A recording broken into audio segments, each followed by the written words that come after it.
Today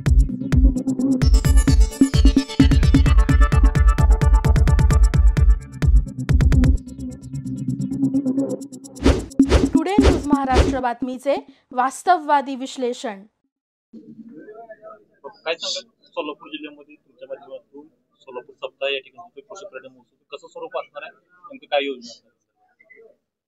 Solapur social फाउंडेशनच्या वतीनं समस्त सोलापूरकरच्या मदतीनं 40 ते 45 लाख नागरिकांच्या संमतीनं सहकार्यानं सोलापूर जिल्ह्याची यात्रा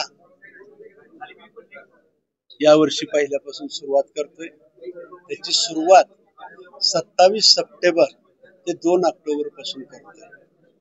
27 सप्टेंबर हा जागतिक पर्यटन दिन आहे आणि 2 ऑक्टोबर हे महात्मा गांधी जयंती आहे.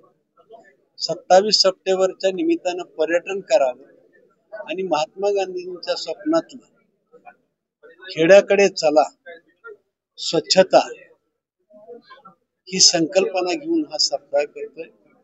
आपल्या माध्यमातून जिल्ह्याच्या बाहेरील लोकांना मी आव्हान करतोय की सोलापूर जिल्ह्यातले आपण प्रवास करा, पर्यटन करा. जे सोलापूर जिल्ह्यातले आहेत, बाहेर आहेत, त्या समस्त सोलापूरकरांना विनंती करतोय, 2 दिवस आपल्या सोलापूरसाठी तुम्ही द्या. सोलापूर जिल्ह्यातील प्रत्येक शाळा असेल, माध्यमिक शाळा असेल, प्राथमिक शाळा असेल, महाविद्यालय असतील, या सगळ्यांना सुद्धा सहली आपला तालुका सोडून दुसऱ्या तालुक्यात जावा. ज्याला कुठे जायचंय तिथे जावं. महिला बचत गटाने सुद्धा वेगळे उत्पादन बघावी. शेतकऱ्यांनी सुद्धा या निमित्तानं वेगळ्या ठिकाणी जाऊन आपल्यापेक्षा चांगलं कोण पिकवतंय ते पाहावं, आपल्याकडे करण्याचा प्रयत्न करावा. सरपंचाला सुद्धा मी आव्हान करते तुमच्या मार्फत की त्यांनी सुद्धा आपल्यापेक्षा चांगल्या ग्रामपंचायती कुठल्या आहेत त्याचा अनुकरण आपल्याला करता येते का पाहावं, जेणेकरून जिल्हा अंतर्गत काय चाललंय, आपल्या जिल्ह्यात चांगलं काय आहे, या सगळ्या गोष्टीची एकमेकाला व्हावी.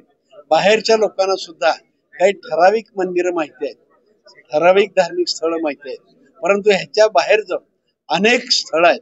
प्रत्येक तालुक्यामध्ये काही स्थळं चांगली आहेत. मला असं वाटतं ज्याला जे स्थळ आवडते, धार्मिक स्थळ आवडू, ऐतिहासिक स्थळ आवडू, प्रेक्षणिक स्थळ असो, एखादं चांगलं गाव असो, किंबहुना कृषी पर्यटन सुद्धा मोठ्या प्रमाणात आता सोलापूर जिल्ह्यामध्ये होत आहे. कृषी पर्यटन असलेलं शेतामध्ये मुक्काम करायचं, शेतामध्ये मुक्काम करावं. तर मला असं वाटतं की हा जिल्ह्यामध्ये हा पहिला प्रयोग आहे.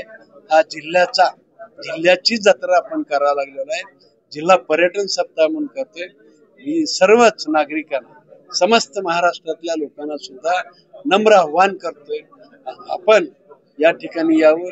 पांडुरंगाच्या दर्शनाबरोबर, अक्कलकोटच्या स्वामी समर्थांच्या दर्शनाबरोबर, कुडल संगमेच्या हरिहरेश्वरच्या दर्शनाबरोबर, ग्रामदैवत सिद्धरामेश्वरांच्या बरोबर असे अनेक धार्मिक स्थळ आहेत, त्या ठिकाणी जावा, तर आशीर्वाद घ्या आणि आम्हा सोलापूरकरांना योग्य ते मार्गदर्शन करून सोलापूर हे कसं सुधरेल याच्यासाठी मार्गदर्शन करावं आणि सोलापूर सुद्धा आर्थिकदृष्ट्या संपन्न हा सोलापूर जिल्हा व्हावा, बौद्धिकदृष्ट्या संपन्न व्हावा, सुसंस्कृत सोलापूर जिल्हा व्हावा, याच्यासाठी सर्वांनी मिळून प्रयत्न करावा. खूप खूप धन्यवाद. सोलापूर जिल्हा हा पहिला उपक्रम आहे. हा उपक्रम राज्यासाठी आदर्श ठरणार आहे? माहित नाही मला, पण प्रयोग आहे. आणि सुदैवानं राज्य सरकारने ज्या 2 वेगवेगळे प्रयोग आहेत सध्या, म्हणजे माननीय पंतप्रधान नरेंद्रभाई मोदी यांचा 17 सप्टेंबरला काल हा जन्मदिवस होता आणि 2 ऑक्टोबर पर्यंत सेवा सप्ताह म्हणून 3 टप्प्यामध्ये करण्याचा प्रयत्न केला आहे.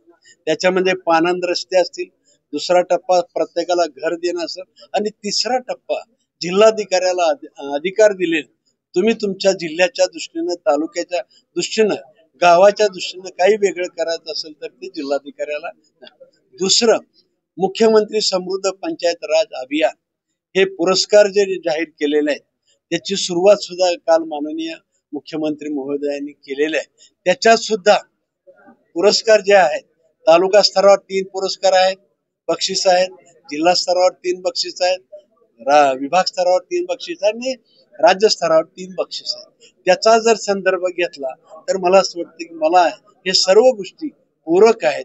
गावं समृद्ध होत झाली की ऑटोमॅटिक लोक गावाकडे येण्याचं आकर्षण वाढत असतं. आणि मला असं वाटतं की सरकारचं सुद्धा अप्रत्यक्षरित्या ह्या योजनेला सपोर्ट असल्यासारखा झालेला आहे आणि त्याचा फायदा आम्ही समस्त सोलापूरकर नक्की घेऊ. बापू, सोलापूर जिल्ह्यातील काही भाग हा दुष्काळग्रस्त आहे. त्याच्यामुळे कदाचित पर्यटन चालनाला देखील वाव मिळत नाहीये. कृषी पर्यटन असेल किंवा इतर पर्यटन देखील. मला असं वाटतं की दुष्काळ असो सुकाळ असो, निसर्गानं ज्या गोष्टी दिलेल्या आहेत त्याच्यात वेगळं पण काहीतरी आहे, पण ते आपल्याला शोधता आलं पाहिजे. निसर्ग कुणालाही असा मोकळा सोडलेला नाही. निसर्गाचं देणं जे आहे ते आम्हाला शोधून ते आमच्या यशामध्ये कसं हे करता येईल त्याचं परिवर्तन केलं.